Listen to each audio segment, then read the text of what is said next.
เช็ดก้อนนี้เป็นของลูกโมงที่เหียนนำกัดคือมึงมีลูกมีผัวแล้วได้1 ปี2 ปีบางคนก็แบบเกือบ5 ปีแล้วเอาอย่างบ่ทันมีแฟนมีคนคุยนำเขาเฮ้อเจ้า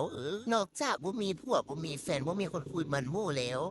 เวลานอนอย่างบ่มีเพราะว่าช่วงนี้ใกล้14กุมภาพันธ์วันแห่งความรักแล้วเฮาก็คือเล็งมือเฮ็ดดอกไม้ถึงเฮาสิบ่มีแฟนแนวเขานะแต่ก็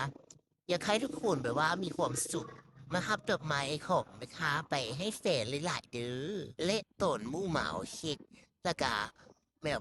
เว้าอินเว้าหัวนำพ่อหั่นน่ะว่า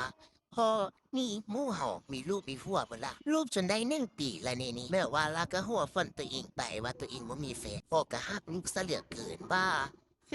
ยิ้มแห้งว่าสิว่าซั่น เฮ้ยทำไมเป็นแบบนี้เยอะเย้ยกันทำไมมันบ่ได้หาได้ง่ายเด้อว่าเขามาฝงว่าแฟนนี่นะสเปกก็คือหนุ่มโสโลตีหิมหวานปานรวยเพราะว่าตัวนี้ขี้คร้านเฮ็ดเวียกแล้ว